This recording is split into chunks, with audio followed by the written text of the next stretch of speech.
Today we want to understand infertility. And in our cultural context here in Ghana, infertility is such a big thing.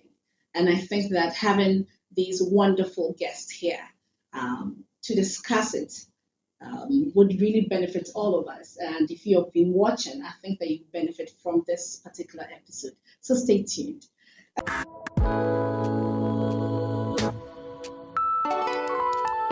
Okay. Usually when we hear about infertility, our mind goes to hospitals, medications, and all that. But as psychologists, what's the connection between emotions and infertility? Is there any connection and any impact on people who want to look at it from the psychological perspective in general? So I don't know if Rashida, you could help me. When it comes to our emotions, I would talk from my personal perspective. I was having issues with anxiety because I'm partly Yoruba and partly Ghanaian. So what happens is that within the Yoruba context, if you have a child, they call you by your child's name. So let's say I have Barbara as my child, they call me Mommy Barbara. So in that context, if you don't have a child and somebody sees you, they look at you in a way that makes you feel guilty. And that brings the anxiety. So you're like a bit anxious as to what is next for me. So when will I also be called mommy? So it's connected to the person's identity. Exactly. And because of that, it leads to anxiety and other, because you don't know who you are now. Yes. So you are married. The next thing that is expected is that you should have a child. Yeah. And then they see you, and then maybe you're working with somebody, and the person has a child. And they call the person by the child's name, and then they'll look at you in a way that, oh, Lord, the Lord will bless you too. They just add that as a prayer for you. And that actually brings some kind of anxiety to me as a person. It was bringing some kind of anxiety because anytime I go out to occasions or weddings or parties, there's this thing about the culture that they would be calling people by their children's name and all that. They wouldn't be calling you by any child's name, and it was something that made me cry a lot. Yes. Prof, would you like to add something to that? Yes, I can identify with that. I don't think it's a Nigerian culture thing, and I think I know what you are talking about. Yes. I have Yoruba heritage myself, so I know what you are talking about. When I was young and we were living in Nigeria, yes, they would say Iya Mbuki. Yes. Iya Angela. It means Angela's mother. So, and I think it's the same thing here. It's like when you have a child, then your identity becomes subsumed into the child's identity. I don't know how to put it. So you are with Dorcas's mother, Ajoy's mother, and things like that. In fact, you find that when your child starts going to school, and you go to school, and the children, I don't think they even find out what their mates' mothers and fathers' names are. That's this person's mother, this person's father. So the identity is an issue, and the African context, Ghana and Nigeria both being part of it. Like she said, you are married. The next thing is children. In fact, during the marriage ceremony, the prayers that are said for you, the kind of advice that is given, and things like that, it sets the expectation. They expect that even a year from that time, there should be a child. So you don't even need anybody to come and tell you that something is being expected. It's expected. And so, yes, maybe in the beginning of the marriage, you are fine. But as soon as it gets established for you that there's something wrong, I'm doing everything that I need to do that should get me pregnant, but I'm not getting pregnant. And you start feeling like people are watching, perhaps people will pity you and things like that. And yes, the anxiety comes in, a bit of depression comes in. The anxiety is heightened. For me, it was heightened during my monthly cycle. Yeah, I mean, when it's getting close to the time, then you are sort of on 10 times, which is bad for if you are pregnant anyway. Do you get it? Yes. If you are pregnant and you are so anxious, that could even get things to, unravel. But you are anxious anyway.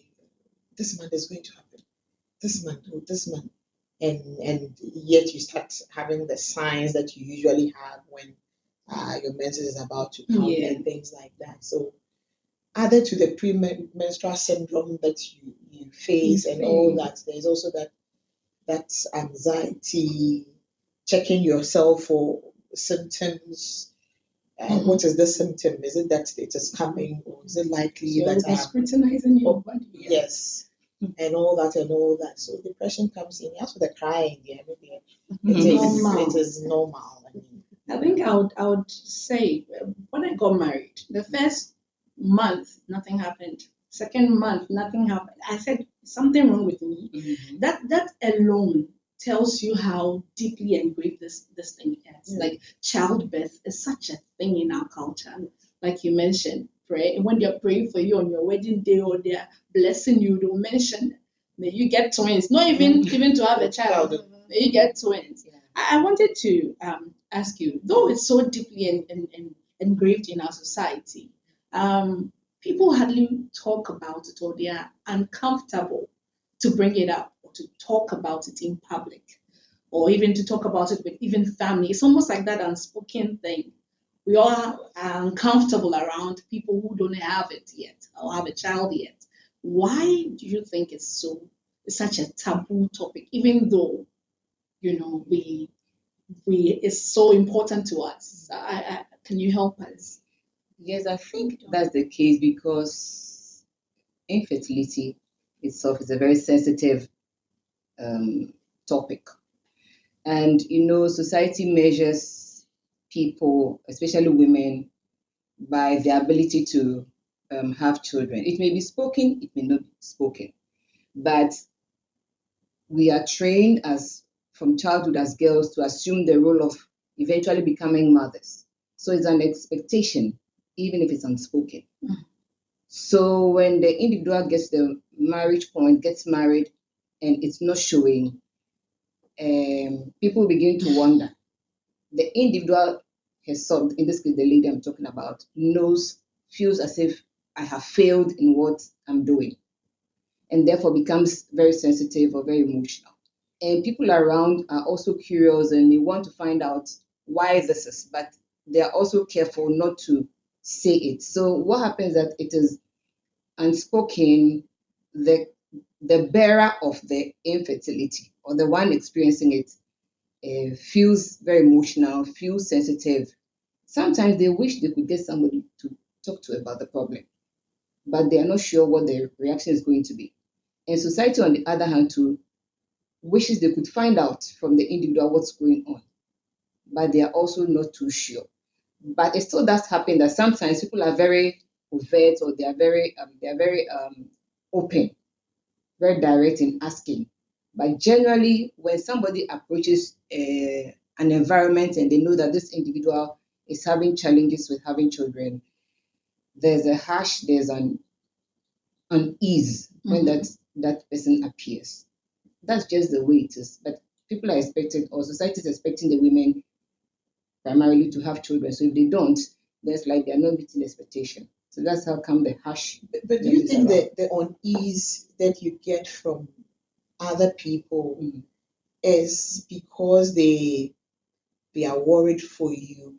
Like is that the case all the time? That they are worried for you and they don't know whether if they ask it will hit a nerve and maybe make you sad and things like that. I don't know. Sometimes I feel like a lot of times people are insensitive. They maybe I'm wrong. Maybe it's we are psychologists. We know about perceptions and misperceptions, mirror image perceptions, and all that.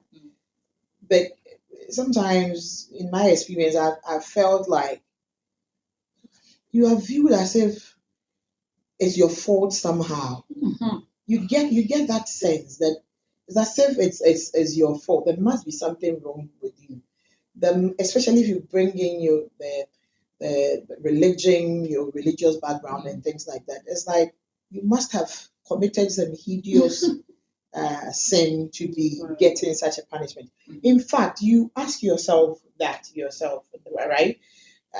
God, like, what did I do wrong? What sin have I committed that is so already your emotions are all over the place, and then you get the sense that people, the way they act towards you, I don't know if it's the same. Yeah, Oh that's yes, experience oh yes.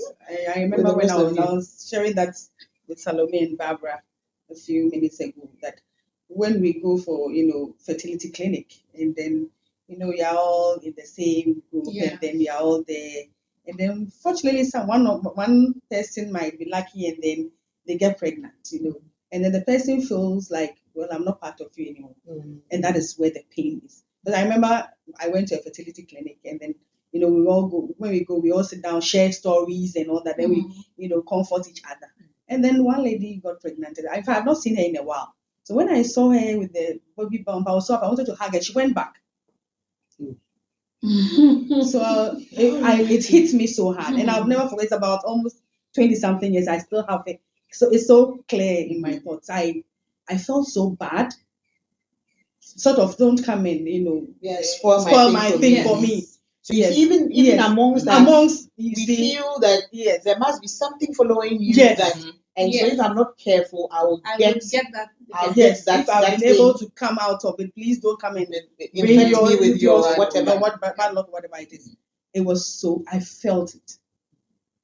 I had a problem, taking other people's children.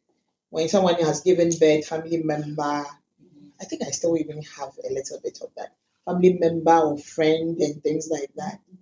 I would go. You are invited to the naming. You would go and all that.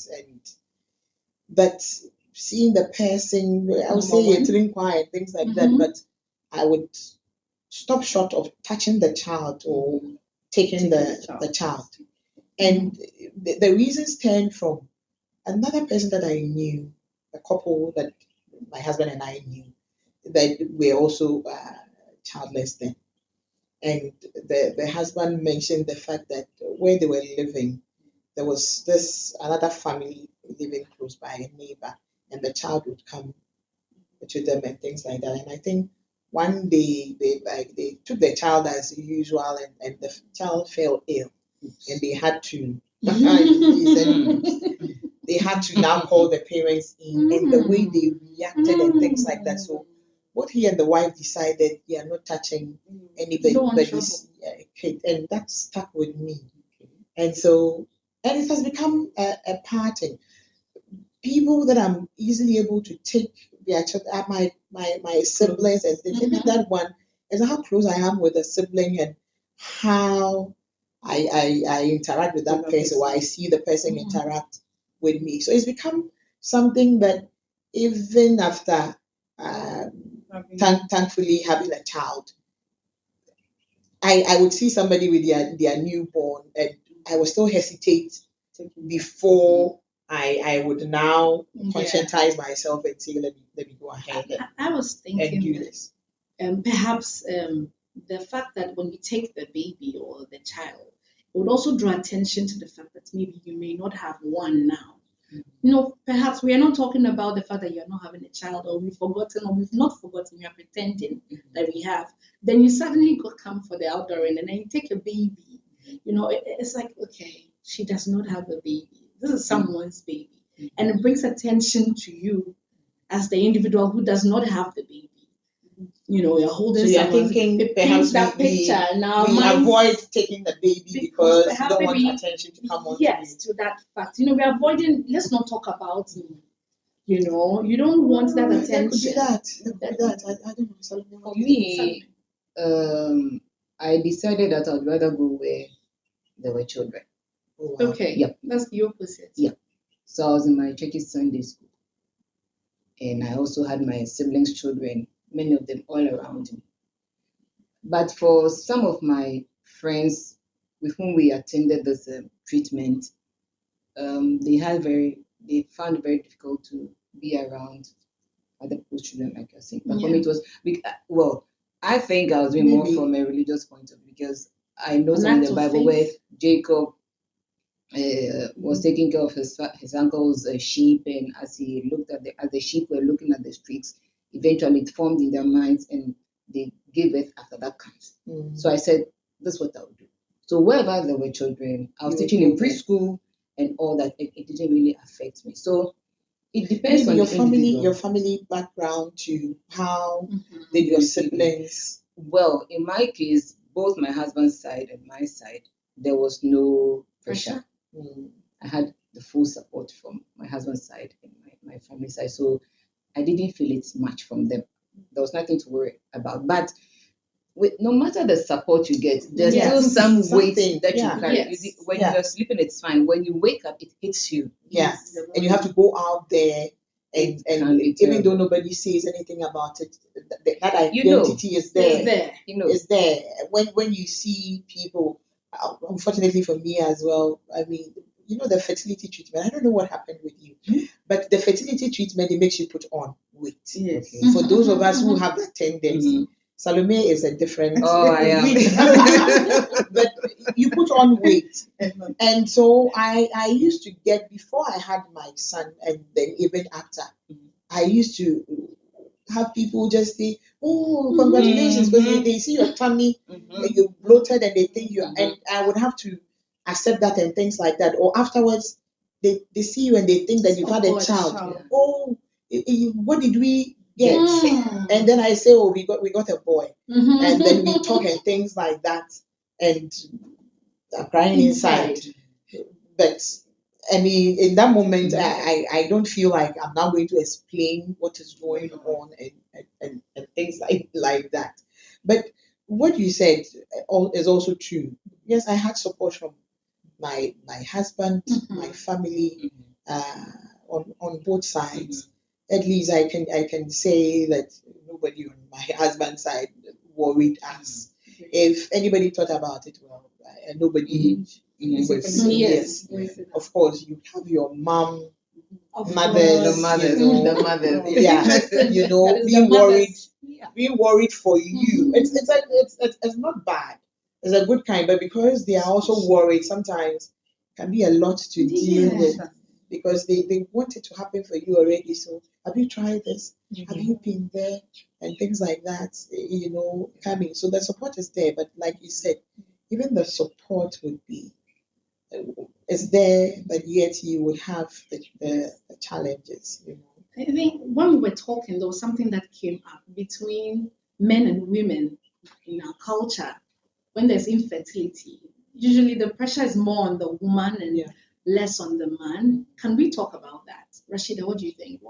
Oh, yes. It is because, as Salome said, gender role, expectations, as we are already being, seen as people who give birth. We are the ones who carry the children in our stomach. The men only do what they are supposed to do. We carry it. So everything comes on you, the woman, because you are expected to carry the baby, you see. And then they leave the man alone because he is not the one carrying the baby. He's just doing what he's supposed to do. Sometimes the fault is from the man. Yes, but they don't look at that aspect because they see you as the person who is supposed to come out there to show what is really going on.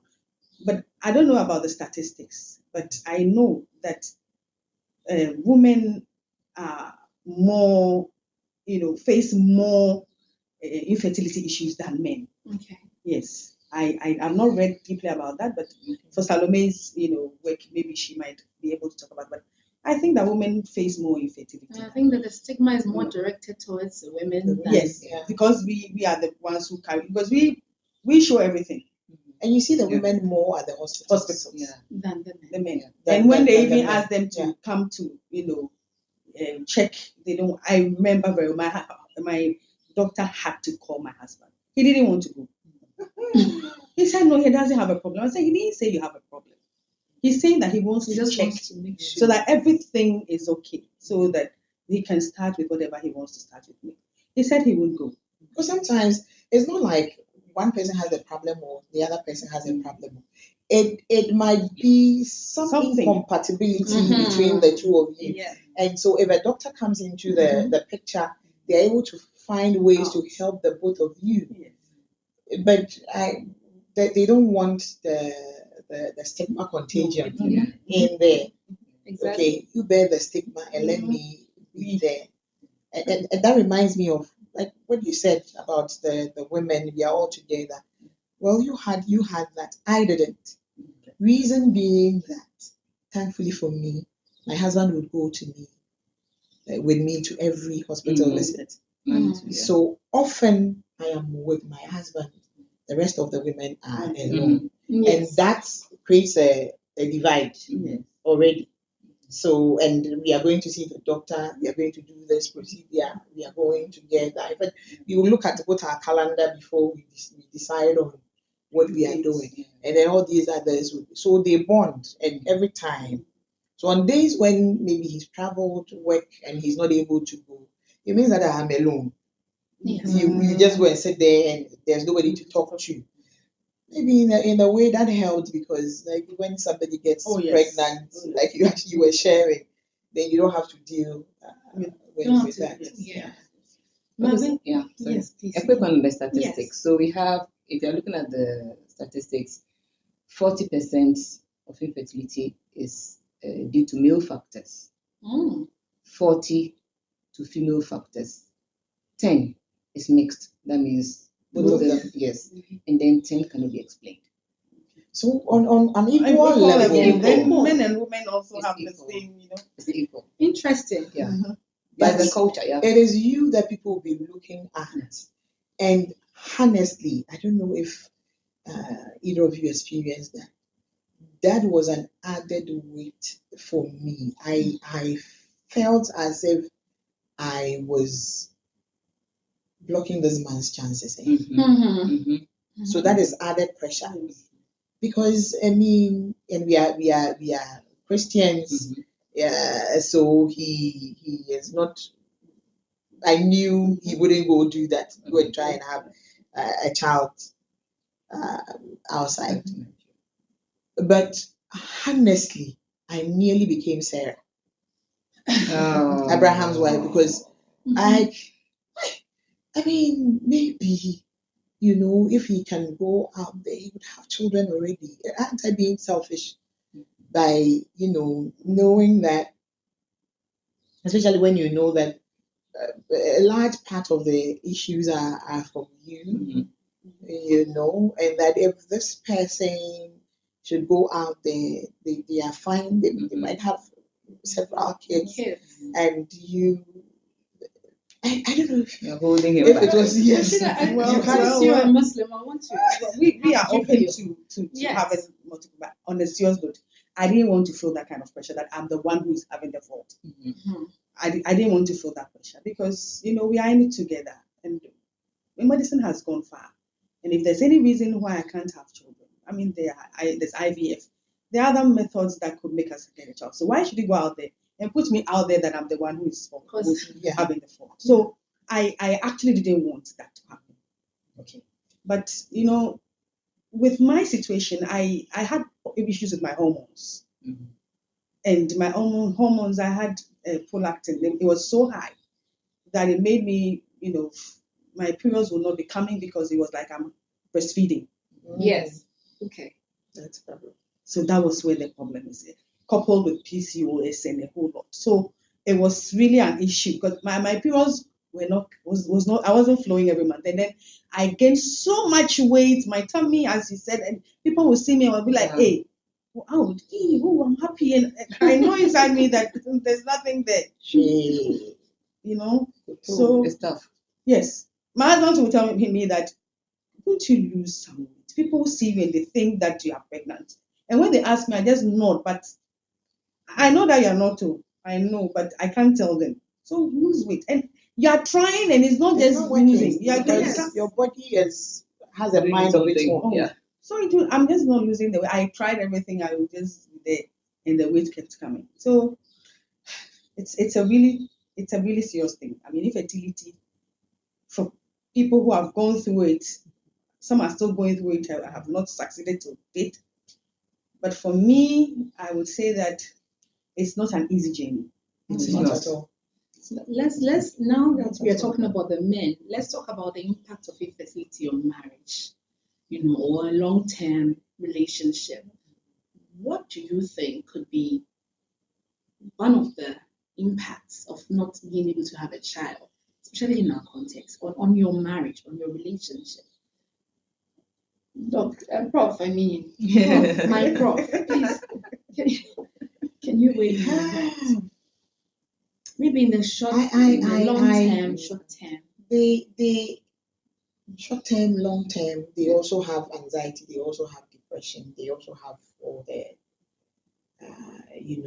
issues, because you see, they also would have to face the issue of friends are having children, you are invited to other people's outdoorings and things like that. And for men coming from families where they'll be getting pressure from mothers-in-law and their sisters, other family members, it's a lot of pressure. So sometimes the man might decide that my wife and I, we are in this together. But I've heard of situations where marriages are broken because the man is given so much pressure that they have to go out.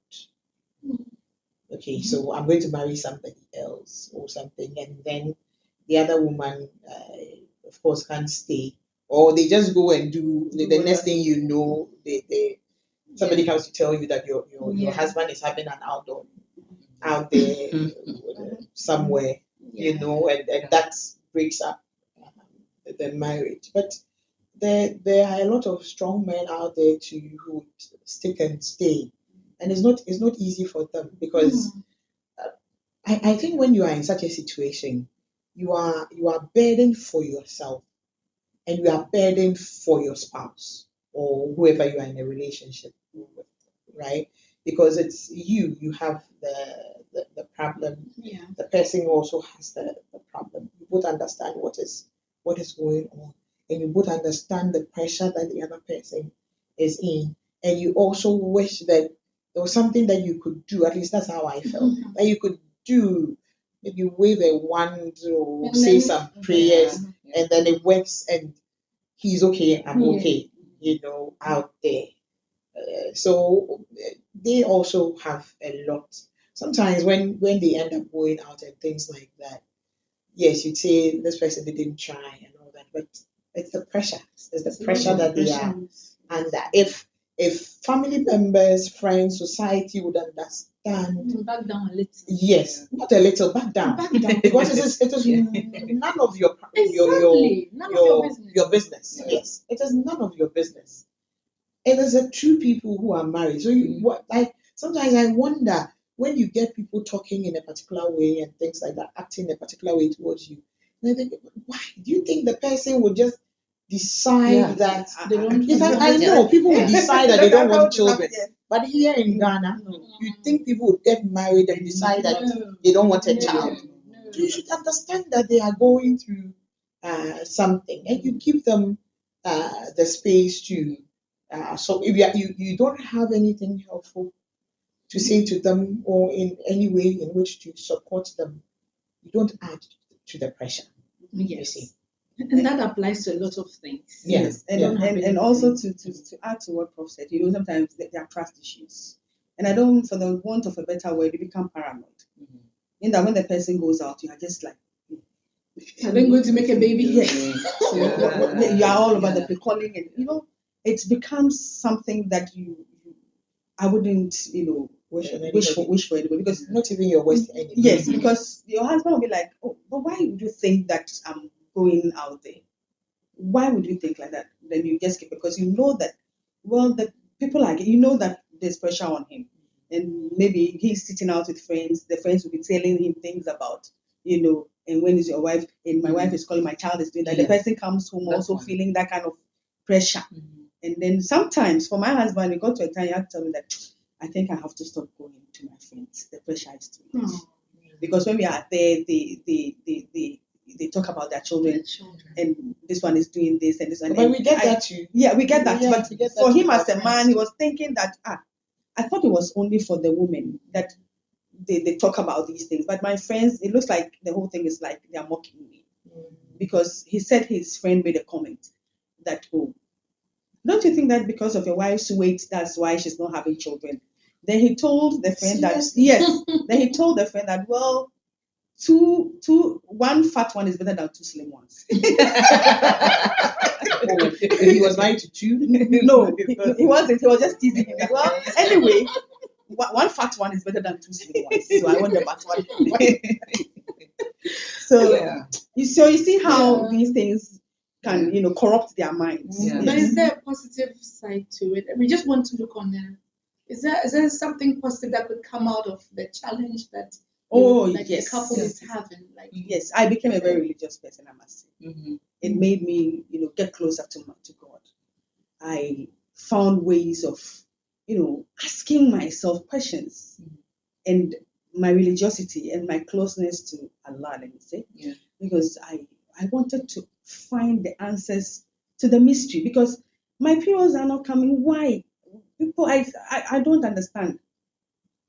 Just when I got married, why should this happen when I got married? Because I was flowing and then I marry and then it's not flowing. Is it the witchcraft? Is it what?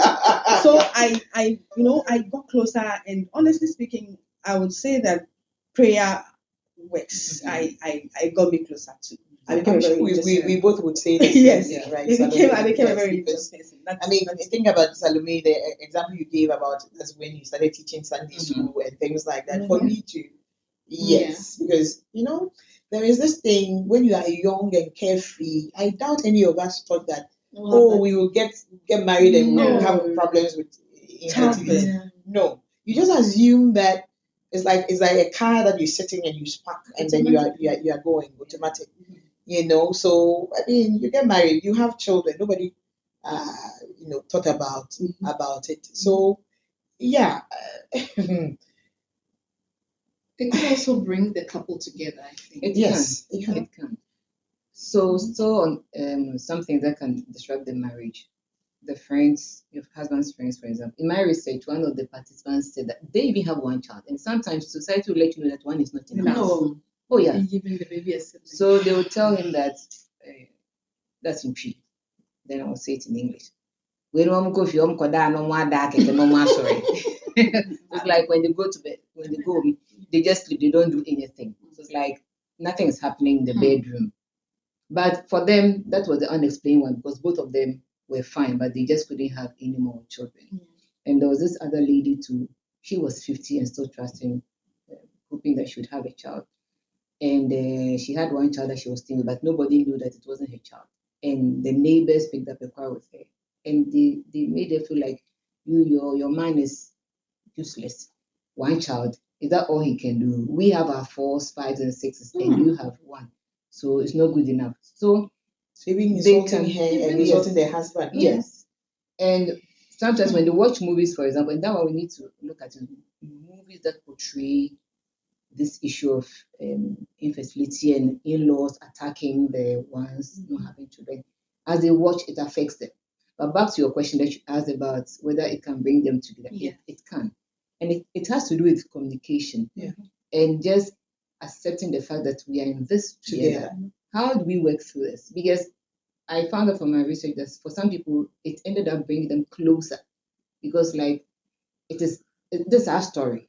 And so we just have to hold on to it and run with it. So it was more of two against the rest of the world.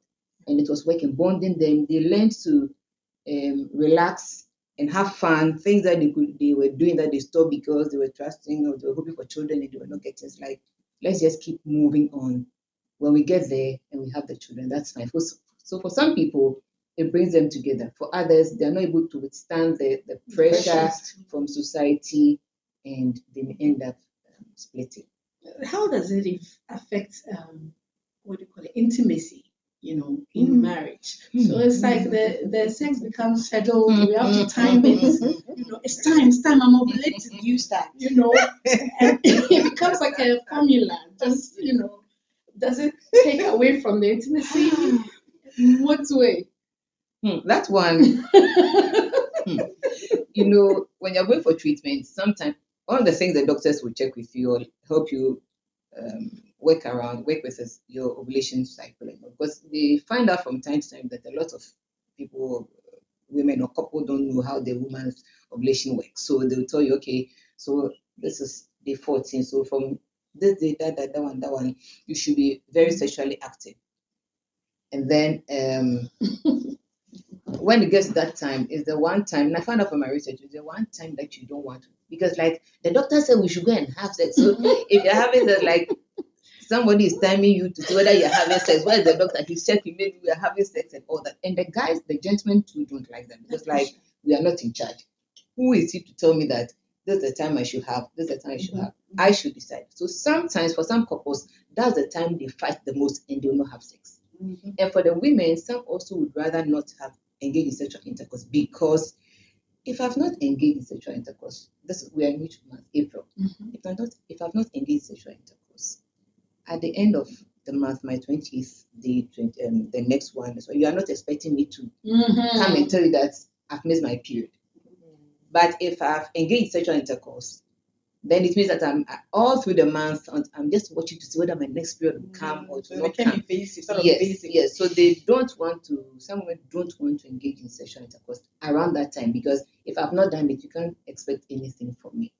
So it can be a tough one when it's regimented, like do it at this time, do it at that time. It means that you are not in charge. That's when your libido just It goes away. It goes away. I'm about to say that. It goes away. I don't know. Like she said, perhaps because it's like somebody has said, do it here. It becomes regimented. It is not. You Out of mentioned love, becomes a chore. intimacy. Yeah. It flows naturally Yeah. and things like that. But when it becomes timed, it has to be this time and this way.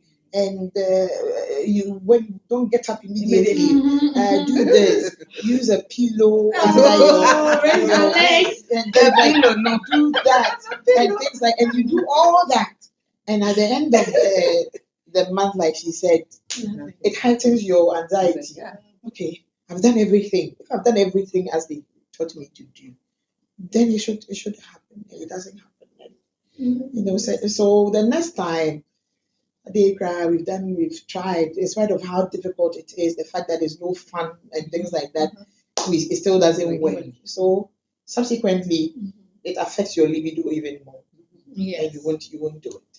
Do you want to add anything? Oh yes, and sometimes it can even transcend after you've even had childbirth, because that kind of thing might be there for some time. You are scheduling yourself, looking at the time that you do this, so it doesn't become fun anymore. You will do it because you have to, because you want a child, and not because of the fun of it. And it's actually can transcend and then make your sexual life in itself not being fun anymore. So it's a chore. It What becomes a should chore. couples do then in that situation? Because if that's the case, we have to have children, but it's now like a chore. What do we do?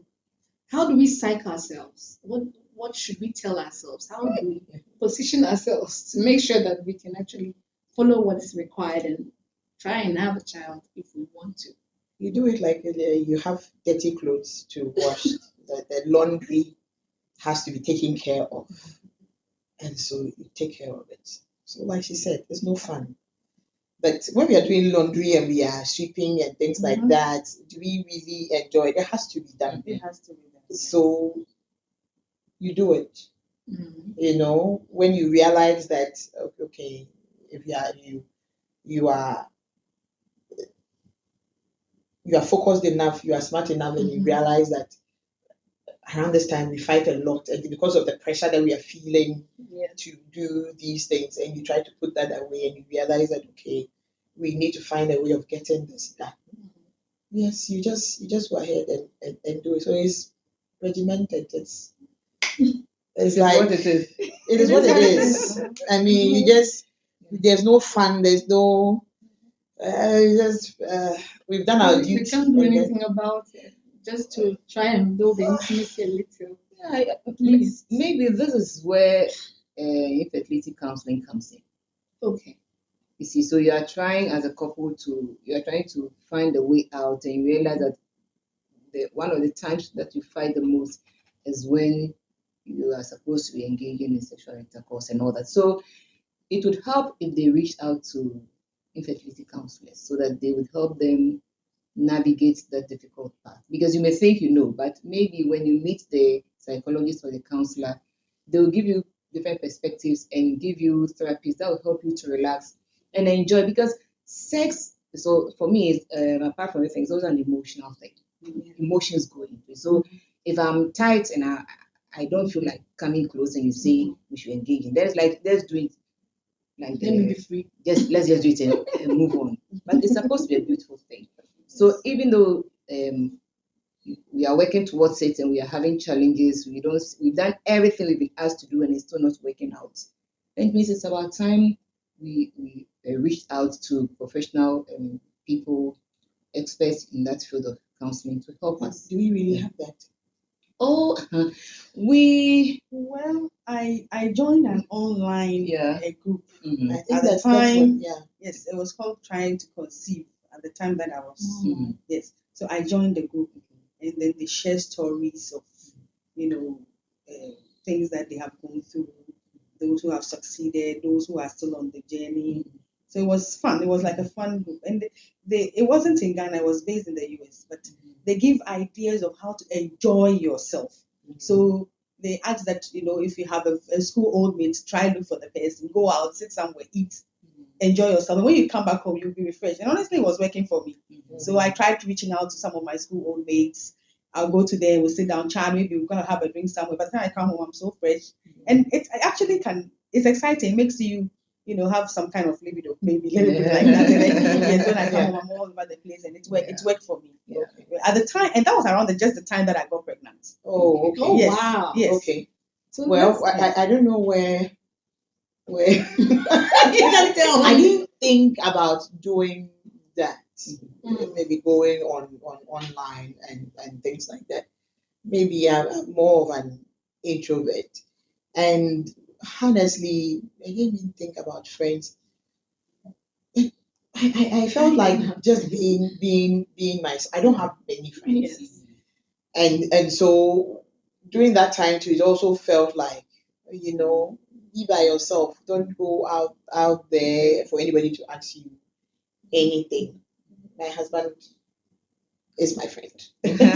So we'll talk about it, and then it's between us. Some of the things we tried to do to help us was, try to break the monotony, go out, sit somewhere, like you're saying, have a drink, talk about it and all that, and hopefully like something changes a bit and all that when you get back home, because at least it's not the usual we are home when we're looking at each other. So who is going to make the move? It's time. It's time. Yeah. I think what we've mentioned so far are like positive coping behaviors. What are some of the negative ones? Because those watching us, we want them to be able to identify that perhaps the way I'm coping is not so healthy for me. So, what are some of the negative ways that people cope when they are facing infertility issues? Maybe in their marriage, themselves as individuals. Those were all positive, but it seems that there are some negative ways that people could be handling the situation that we could talk about. Yeah, there are. No, infertility affects our emotions.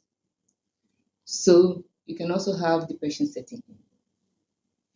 And when depression sets in, one of the things the individual is least likely to do is to mix up with people. Depression has a way of keeping you from the public. You may be an introvert, but you can still have an introvert who goes out when they have to. But the person withdraws, maybe it's not eating well or overeating, mood swings with your eating. Yeah, Yes, that's interesting. yes, overeating, undereating, guilt, not mixing up the activities that the person used to engage in that brought them some kind of happiness or joy. They stop doing all those things. So when that individual is going through depression, infertility, it's very likely that they would withdraw, isolation, and that's a negative For me, my coping negative was strategy? being a workaholic. 'Cause Okay. then I would work myself. Overwork. Yes, so that when I'm so tired, Mhm. then I can sleep Okay. And not think about and don't it. think about it. So I will Because the crying comes a lot yes, at night. So then I'll work, go out. I used to run an internet cafe then, so I'll work maybe 12 to 1 a.m. Because at that time, those boys will come and be browsing. So I'll work and then when I get home, I'll then go and do some things that I'm not supposed to do. But I sleep around 3 a.m. So when I sleep, then I can sleep deep and then I won't think about that. So it made me overwork Just to get your mind off the situation. And what time were you waking up? Oh, I wake up. We wake up around 4:30 to pray. Yeah. So I wake up around 4:30 to pray, then sleep again. Okay. Well, you were doing your own business. Yes, at that time, yes. Yeah. I think for both my husband and I, the negative was we pushed a lot of things back in terms of let's start building our own home. That one cry. At the end of the day, what will be the use? Who is going to inherit it? Yeah. You know, like you need to push yourself and do something at work, maybe work towards a certain promotion and things like that. What is it? The joy in life dips, and you hold yourself back. So I'm sure people might do that, hold themselves back and not move forward. Now, when I look back, I wish we shouldn't have done that. We should have pushed, we should have done things. Perhaps if we had done certain things and had it done, then when eventually the child came, and you say, now let me relax, so that because when the child comes to you, then you now have to find time to take care of the child. You get it? Yeah. Which means that certain things you can't do. That's true. But when you are working through the infertility, you don't think about it. No. So I want to tell people out there what to do. Don't let it hold you back. Yeah. Whatever you have to do, do it. I know that when you are going for fertility treatment and things like that, when there is too much stress, it can affect you because, like she said, if your hormones are all over the place, and hormones are a part of it, whatever the primary issue is. And so if your stress is high, if it means that the job that you are in, you have to switch. But don't hold off on your dreams, the things that you need to do and things like that. Get them done. Okay? As you work towards dealing with your infertility and hope that you would get a child, so that when you have the child now and you need to have the finances to support the pregnancy, because you could get pregnant and then you have to spend the whole 9 months in the hospital. And you have to pay the bills. Okay? You need some specialized care and you need to pay the bills. Or afterwards you need to hire a nanny, all those things. Take the child to a particular school, because of course after suffering to get the child, you don't, the way you treat the child is different. Very different. We're getting ready to round up, but I wanted to ask, at what point suddenly should a person seek counseling when they're having issues with infertility? At what point should they seek help, external help from a counselor? When would you say this is the time you need help? It's different for everybody, but the bottom line is that when you realize that you feel overwhelmed by the challenge that you are having, it's affecting your ability to function, ability to relate. Some people may be working well, so it's like the work itself, nothing is going wrong, but when work is done, they'll be using work as a cover up, fine. But when work is done, how do you feel? Does it affect your sleep pattern? Does it affect your relationships? Then it's about time that individual reached out. And if you ask about fertility counselors, yes, if you take the IVF centers, they have a psychologist there because of the process that they have to go through to Some of somebody them has to don't. go through. Okay, so so what's happening? Okay, some of them do. Some have residents. Some also have psychologists who come in here. So like they come in on the local basis. They come maybe a particular day. They come to attend to the clients, and then they are off. But IVF, for example, is so stressful that quite a number of them do have. The ones I've interacted with, they do have. But the regular fertility clinics, not the non-IVF ones. The ones I work with or the ones I've researched about, they don't have. So basically the medical doctors would tell the client that or the patient that this is what we've observed. So when you go eat vegetables, do this, do this, do, but it goes beyond that. Yeah. When somebody is diagnosed with infertility, it's like a death sentence to them. It's like diagnosing somebody with, let's say, some kind of terminal disease. So it's not enough to say, go and eat this, go and do this and come. The person needs serious therapy. So if anybody is having that kind of problem, you have to reach out. And when you go to the regular hospitals, we have psychologists there. So you approach them or you go and tell them that this is the challenge you're having. If they cannot handle it for you, they will refer you. Because basically the stresses and the depression, all these challenges we have, it has to do with how we are processing the information we are getting. Our thought patterns are contributing to the stresses or the unhappiness we feel. So see a psychologist wherever you can find one, and they will help you out. And if they cannot, they'll refer you to some other psychologist who is in a position to help. Yeah, but don't stay alone. Don't keep it to yourself. Don't keep it to yourself. If you're going through something like that, don't. I want us to give our closing remarks, but let's keep this in mind as we're giving the remarks around a person's self-worth.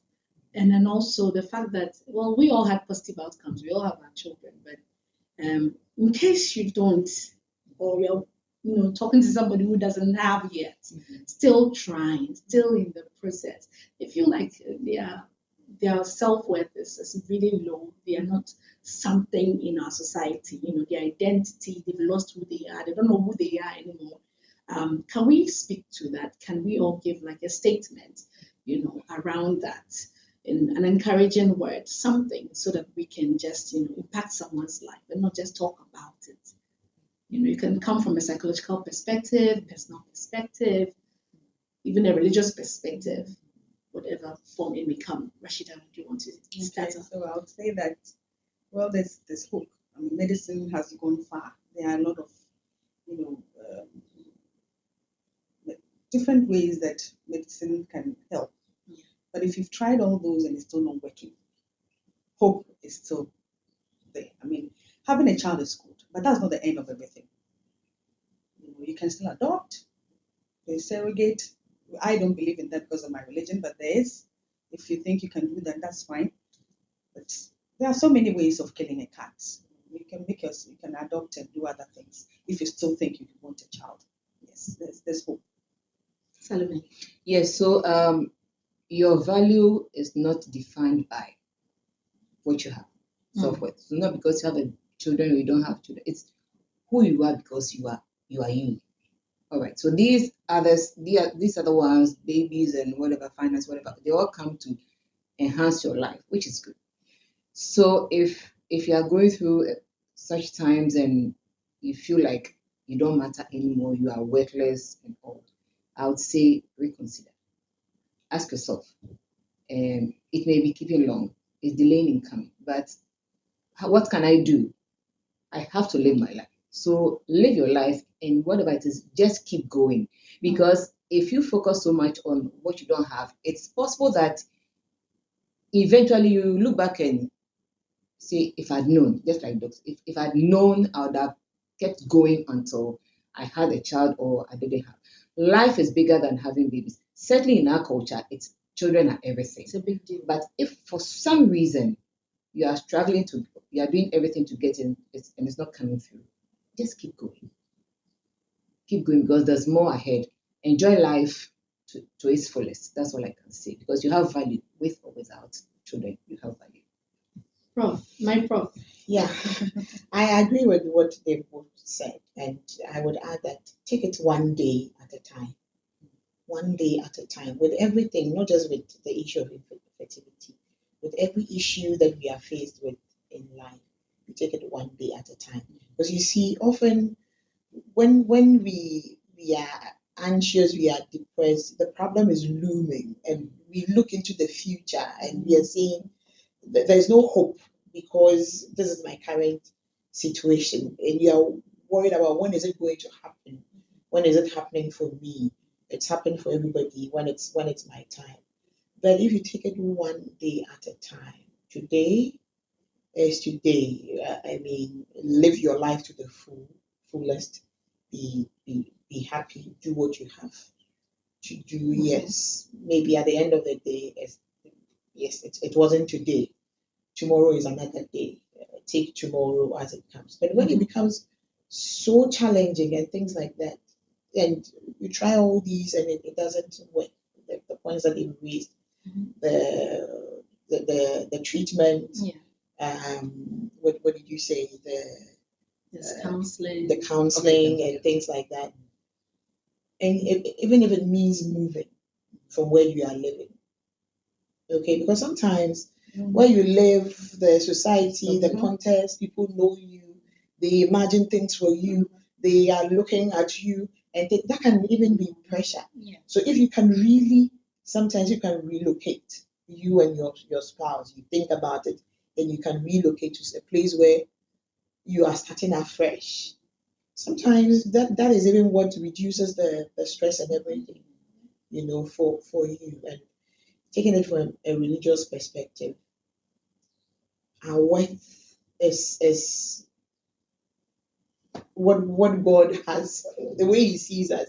We are worthy to Him, whatever the situation might be, because He knew you before you were formed in your mother's womb, and you are formed, and this is you. He has a plan for your life. At the end of the day, if you are a Christian out there, and I'm sure even the Muslims have that, when we die and we hopefully make heaven, it's nobody, there's no husband, no wife, no child, and things like that. That is not going to be what you are going to be judged by. You didn't have children, so go to hell. No, it would have to do with your deeds. Do you get it? So yes, it's not easy, but the prayer is that everybody goes through this and comes out successful. Wow, wow, wow, wow. This has been a very interesting, insightful discussion. And I'm really honored that I was able to host you today. And look out for our next episode. It's going to be amazing. And then we want to mention something. I know that she doesn't know that I'm going to say this. But DGG, Dialogue Genitalia Ghana, we do a lot of social advocacy. And if you want to support us, our information is on the screen. You can just contact us, and then whatever little you can do or you can use to support us and what we do, it would be really appreciated. Thank you so much for joining us today.